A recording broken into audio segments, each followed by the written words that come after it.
안녕하세요. 동국대학교 안영찬 교수입니다. 저 안영찬 교수의 2026 비즈니스 클래스에 오신 것을 환영합니다. 총 6강으로 구성된 공정하다는 착각 강의가 벌써 끝을 향해 달려가고 있습니다. 오늘은 벌써 5번째 강의인데요. 그럼 시작해 봅시다. 본격적으로 시작하기에 앞서 오늘 이 강의는 마이클 샌델에 져서 공정하다는 착각을 바탕으로 저 안영찬 교수만의 인사이트를 더하여 구성하였다는 점을 밝히고 시작하겠습니다. 오늘은 공정하다는 착각 책의 6번째 챕터에 대한 내용을 함께 나눠보려 합니다. 고등교육에서 분류기계라는 개념은 능력에 따라 개인을 구분하는 데 있어 대학이 하는 역할을 말합니다. 이 시스템은 학업 성과와 기술이 기회와 사회적 이동성을 결정하는 능력주의를 강조합니다. 이 시스템은 진로와 사회적 역할을 형성하는 데 있어 교육의 중요성을 강조합니다. 대학은 언제부터 인재 선발을 위한 구별 기계 역할을 하기 시작했나요? 능력주의 시스템은 정말 공정한가요? 수능, 동문 네트워크, 기부금 기반 입학의 현실을 고려해 보세요. 사회적 이동성은 달성되었나요? 명문대학은 왜 기회의 엔진이 되기 위해 고군분투하나요? 현대 대학은 교육기관이면서 동시에 신분 배분 장치로 작동합니다. 이는 사회 이동 신화를 생산하며 교육을 통해 사회적 계층 이동을 가능하게 한다는 믿음을 강화합니다. 하버드에서 제임스 브라이언트 코넌트의 비전은 배경보다 인재를 강조하는 능력주의적 전환을 시작했습니다. 여기에는 가장 유능한 학생을 선발하고 공립학교를 통해 인재를 양성하는 것이 포함되었습니다. 코넌트의 개혁은 엘리트주의 구조를 해체하고 새로운 능력 기반 엘리트를 만드는 것을 목표로 했습니다. 니콜라스 레만은 이를 조용한 쿠데타 계획이라고 설명했습니다. 1940년대 이전에는 부유한 앵글로색슨계 젊은 개신교 엘리트들이 학문보다 사회활동을 우선시했습니다. 입학 기준은 고등학교 배경과 재정 능력에 초점을 맞춰 세습 엘리트 제도를 강화했습니다. 이는 핵심 질문을 제기합니다. 능력주의 개혁이 진정으로 민주적이었을까? 아니면 새로운 형태의 엘리트주의를 만들어냈을까? 중서부 공립학교 장학금은 지적 능력만을 근거로 선발합니다. 제1차 세계대전 전미 육군 IQ 테스트 모델이 SAT 개발로 이어졌습니다. 이는 천부적 지능 측정 목표로 전국 대학 입학 표준으로 확산되었습니다. 레만은 미국 국민을 유능자와 무능자로 판별하는 인재 선별기라 표현했습니다. SAT는 제1차 세계대전 중 군대 모집에 사용된 지능지수 시험에서 유래했습니다. 1940년대에는 하버드의 장학금 시험에 영향을 받아 대학 입학을 위한 국가 표준으로 발전했습니다. 1950년대와 60년대에는 표준화되어 전국 대학 입학에 영향을 미쳤습니다. 이 시험의 공정성과 입학에서의 역할은 여전히 논쟁의 여지가 있습니다. 프레드릭 잭슨 터너는 국경이 사라지면서 전통적인 기회의 쇠퇴를 강조했습니다. 계급 없는 사회라는 핵심 개념을 강조하며 사회적 이동성이라는 개념이 등장했습니다. 부모의 경제적 지위는 자녀의 잠재력과 덜 연관되어 있으며 교육은 새로운 국경으로 간주됩니다. 1940년대 고등학교 시스템을 기회의 엔진으로 보는 개념은 이러한 변화를 반영합니다. 높은 수준의 사회적 이동성은 무계급 사회라는 미국의 이상의 핵심입니다. 재능 발견과 고등학교 학생들의 역량 계측, 적당한 기회의 사다리, 첫 단계 배치, 세대 간 재분배가 중요합니다. 이는 소득이나 부의 평등이 아닌 유동성을 추구합니다. 미국 역사의 중추적인 인물인 토머스 제퍼슨은 공립장학금을 통해 무료 초등교육과 지역학교를 강조하는 교육 시스템을 제안했습니다. 그의 비전은 모든 배경을 가진 인재를 양성하여 출생이 아닌 능력이 자신의 길을 결정하도록 하는 것이었습니다. 제퍼슨은 모든 가정의 인재를 발굴하고 향상시키는 것을 믿었으며 상속 특권이라는 개념에 도전했습니다. 제퍼슨의 문제적 표현은 자연 귀족과 인공 귀족을 대조합니다. 탄생과 부보다 재능과 덕을 강조합니다. 이러한 능력주의는 출생이 아닌 능력에 따른 불평등을 정당화하여 사회적 계층화로 이어집니다. 똑똑한을 칭찬하는 동시에 둔한을 폄하하여 평등과 공정에 도전하는 분열을 만들어냅니다. 1944년에 제정된 GI 법안은 미국의 고등교육 민주화에 중추적인 역할을 했습니다. 참전 용사들에게 무료 대학 교육을 제공하여 대학 등록률을 크게 높였습니다. 그러나 코넌트와 같은 비평가들은 양보다 질을 중시하며 더 나은 학생이 필요하다고 강조했습니다. 이 토론은 접근성 확대와 교육 수준 유지 사이의 긴장을 강조했습니다. 1950년대 초 하버드의 현실은 하버드의 이상과 대조적이었습니다. 동문 자녀 합격률이 87%에 달하면서 거의 모든 졸업생이 자동으로 입학했습니다. 엘리트 뉴잉글랜드 기숙학교가 입학을 지배한 반면 성별과 민족의 다양성은 여전히 미래의 목표였습니다. 능력주의 이상에 도전하여 특권층을 우대하는 체제를 드러냈습니다. 오늘의 초점은 교육에서의 능력주의에 맞춰져 있습니다. 이 토론은 모든 배경을 가진 학생들의 접근성에 초점을 맞추고 있으며 사회 경제적 지위보다 능력을 강조합니다. 블라인드 입학과 능력 기반의 발전이 중요하지만 긍정적 행동, SAT 점수, 학업 및 사회적 기술에 대한 독특한 경험을 포함하는 능력의 의미는 여전히 논쟁의 여지가 있습니다. SAT는 능력이 아닌 부를 측정합니다. 소득과 점수 사이에는 직접적인 상관관계가 있습니다. 결론, 소득이 증가함에 따라 평균 SAT 점수도 증가합니다. SAT 점수 분포는 사회 경제적 배경 간의 극명한 대조를 보입니다. 부유한 가정의 학생들 사이에서는 높은 점수가 널리 퍼져 있는 반면 덜 부유한 가정에서는 낮은 점수가 일반적입니다. 흥미롭게도 대부분의 고득점자는 대학 학위를 받은 부모가 있지만 SAT는 사회 경제적 지위나 타고난 능력과 직접적으로 관련이 없습니다. 사교육 업계는 점점 더 SAT 점수를 구매할 수 있는 것으로 인식되는 등 호황을 누리고 있습니다. 맨해튼에서는 과외 비용이 시간당 최대 $1,000까지 들 수 있습니다. 엘리트 예비학교는 번창하고 있는 반면 칸 아카데미와 같은 무료 온라인 리소스는 격차를 벌리고 있습니다. 고소득 학생들은 온라인 시험의 혜택을 더 많이 받아 더 높은 점수를 얻습니다. 대학위원회의 SAT에 대한 입장은 객관적인 평가로서의 역할을 강조합니다. 그러나 최근 인사이트는 특히 특권층과 소외계층 학생 간의 격차를 강조하고 있습니다. 칸 아카데미와 같은 무료 온라인 리소스에도 불구하고 점수 격차는 여전히 존재합니다. 이로 인해 외부 요인이 점수에 영향을 미칠 수 있다면 SAT의 공정성에 대한 의문이 제기되고 있습니다. 연구에 따르면 학교 시험은 SAT보다 저소득층 학생들에게 더 많은 혜택을 준다고 합니다. 학교 시험은 노력과 상관관계가 있는 반면 SAT는 외부 비용이 높습니다. 학생의 3분의 2는 두 가지 모두에서 우수하지만 불리한 학생들은 고등학교 시험에서 더 많은 혜택을 받습니다. 결론, SAT는 특권층을 선호하는 반면 학교 시험은 일반적으로 더 공정합니다. 미국 상위 100개 대학에서 상위 25%는 주로 부유한 배경을 가지고 있습니다.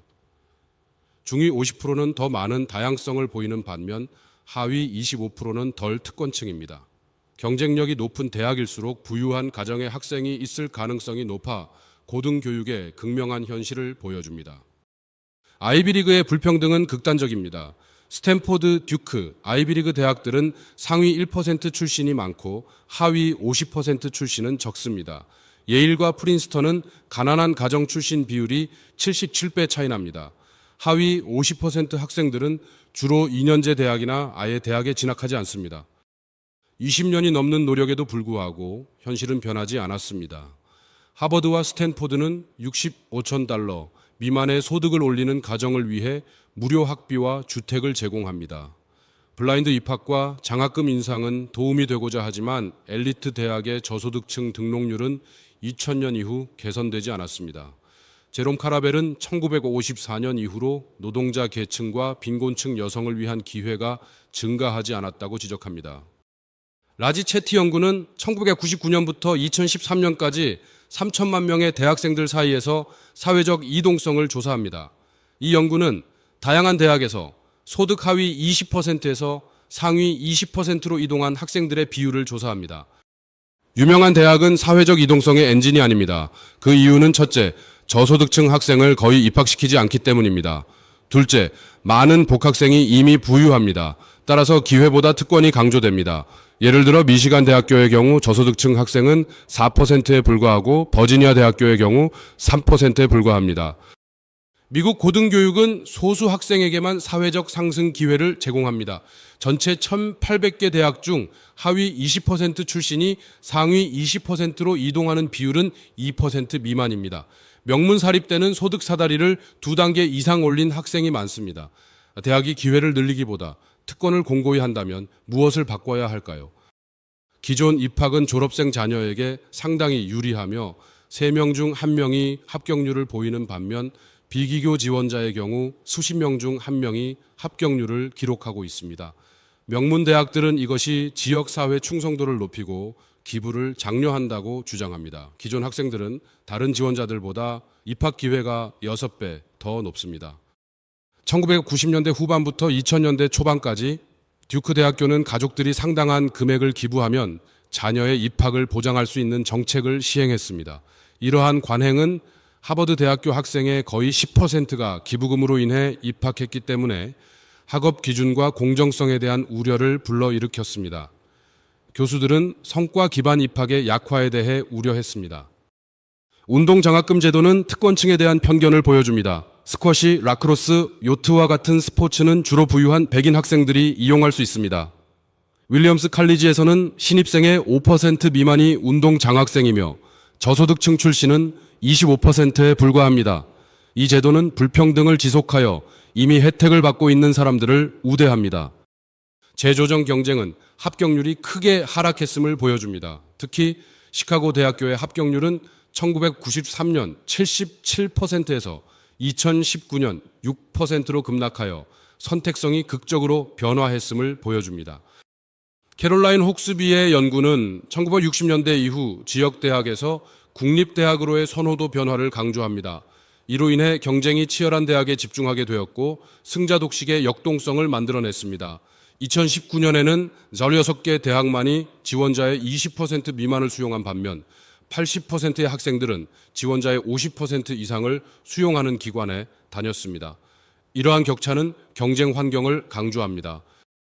경제적 요인이 대학 명성에 따른 선발이 발생하는 이유를 설명합니다. 교통비가 낮아지면 먼 대학도 접근할 수 있습니다. 정보 비용은 SAT 점수 비교로 이어집니다. 명문대학은 합리적인 인적 자본 투자로 간주되는 더 많은 교육 투자를 유치합니다. 경쟁이 치열한 대학은 반드시 배운 기술이 아니라 졸업생의 명성을 소중히 여기는 고용주에게 어필하는 능력주의의 기준입니다. 2019년 입시 스캔들은 능력주의 경쟁에 극심한 압박을 강조했습니다. 부유한 부모들은 자녀를 위해 명문대학에 입학할 수 있는 자리를 확보하기 위해 뇌물수수나 시험 사기와 같은 불법 행위에 의존했습니다. 이 스캔들은 능력주의 체제의 실패인지 아니면 더 깊은 제도적 문제인지에 대한 의문을 제기합니다. 1970년대에는 자녀의 학업 성공에 대한 부모의 책임을 강조하는 동사로 부모가 사용되기 시작했습니다. 1976년부터 2012년까지 숙제에 참여하는 부모의 수는 5배 증가했습니다. 2009년까지 타임지는 6세에서 8세 사이의 아이들의 놀이 시간이 줄어들고 숙제가 증가하면서 헬리콥터 부모 현상을 강조했습니다. 마티아스 돕케와 파브리지오 질리보티의 연구는 극단적인 양육의 경제적 근거를 강조합니다. 이들은 과도한 개입과 시간 투자가 통제 전략이라고 주장합니다. 그 근본 원인으로는 불평등, 심화와 교육 확대에 대한 합리적 대응이 있습니다. 국제적인 비교에 따르면 불평등이 심화될수록 더 극단적인 양육으로 이어진다는 사실이 밝혀졌습니다. 메들린 레비는 극심한 불행, 고립, 무력감 등 부유한 청소년들의 심리적 어려움을 강조합니다. 우울증, 불안, 분노, 과도한 스트레스와 같은 증상이 만연합니다. 원인으로는 풍요로움과 부모의 방치가 있습니다. 이러한 문제는 종종 특권층 청소년의 정신건강장애로 이어집니다. 특권의 대가는 높은 기대와 정서적 스트레스에 직면한 부유한 청소년들의 어려움을 강조합니다. 좋은 교육을 받았음에도 불구하고 불안, 우울증, 약물 남용을 경험합니다. 연구에 따르면 특권층 학생들은 대학 입학 후에도 또래에 비해 약물 사용률과 정서적 스트레스가 더 높은 것으로 나타났습니다. 이는 특권층 환경 내에 숨겨진 도전을 강조합니다. 능력주의에 대한 압박은 압도적입니다. 더 많은 돈을 벌고 명문대학에 입학하라는 메시지가 지배적입니다. 어린 시절부터의 끊임없는 경쟁은 정신건강 악화와 지적 호기심 감소로 이어집니다. 행복으로 가는 길은 재정적 성공이라는 하나의 길처럼 보입니다. 이러한 사회적 압박은 정신건강에 대한 중요한 관심사입니다. 2000년부터 2017년까지 대학생들 사이에서 정신건강 문제가 악화되었습니다. 최근 67천 명의 학생을 대상으로 한 100개 이상의 대학에서 실시한 설문조사에 따르면 지난 1년 동안 5명 중 1명은 자살로 간주되었고 5명 중 4명은 정신건강장애 진단을 받았거나 치료를 받고 있는 것으로 나타났습니다. 2000년부터 2017년까지 20도 24세의 자살률은 36% 증가했습니다. 토마스 커런과 앤드류 힐의 연구에 따르면 완벽주의의 증가는 사회적 및 부모의 기대와 관련이 있습니다. 이러한 숨겨진 전염병은 자존감이 종종 성취와 이미지에 얽매여 완벽한 자아라는 비현실적인 이상을 조장하는 세상을 시사합니다. 경쟁으로 알려진 하버드의 경쟁 문화는 400개 이상의 클럽을 대상으로 엄격한 선발 과정을 거치며 대부분 경쟁력을 갖추고 있습니다. 하버드 컨설팅 그룹과 크림슨 키 소사이어티가 대표적인 예입니다. 캠퍼스 투어 가이드는 투어를 이끌고 있다고 해서 누구도 선두에 서고 싶지 않다며 포용성을 강조합니다. 하버드 학생들은 자신의 여정을 아드레날린에 의해 추진되는 장애물을 극복하는 것으로 설명합니다. 대학은 차별과 서열을 강조하는 능력주의적 훈련장으로 여겨집니다. 교육적 역할은 학력을 능가합니다. 대통령들은 학생들이 캠퍼스 밖에서 더 많은 것을 배운다고 자랑합니다. 토론 질문은 대학이 분류 기계가 될 때 무엇을 잃게 되는지 묻습니다. 학업 경쟁의 심화는 2012년 70명의 학생이 연루된 하버드 부정행위 스캔들과 2017년 컴퓨터 과학 입시 비리와 같은 사건에서 분명하게 드러납니다. 일부 학교에서는 불안감을 줄이기 위해 성적 정보를 보류하고 있지만 이로 인해 스트레스가 증가하고 신중한 공개와 심리적 지원이 필요할 수 있습니다. 이는 능력주의 경쟁의 근본적인 문제를 반영합니다. 능력주의의 양면성은 불안증과 강박적 완벽주의를 초래합니다. 정상을 오르는 사람들은 불안과 강박에 시달리며 바닥에 떨어진 사람들은 극심한 사기 저하와 사회적 낙인을 경험합니다. 공통 원인은 우리는 개인으로서 우리의 운명의 책임자다라는 믿음입니다. 입학 공정성을 높이기 위해 SAT 강조 축소, 기존 선호도 제거, 기부자, 입학 투명성 향상 등의 제안이 있습니다. 이러한 개혁은 개별 선발 문제를 완전히 해결하지는 못하더라도 보다 공평한 시스템을 만드는 것을 목표로 합니다. 하버드와 스탠포드는 매년 4만 명 이상의 지원서를 받지만 약 2천 명의 학생만 입학합니다. 이러한 선택적 과정을 통해 입학생의 대다수가 수학 능력이 뛰어나게 됩니다. 입학 철학은 모든 지원자를 입학시키고자 했던 1960년대부터 오늘날에는 보다 선택적인 접근 방식으로 발전해 왔습니다. 제안된 정책은 능력주의를 완전히 무시하는 것이 아니라 복권 제도를 제안합니다.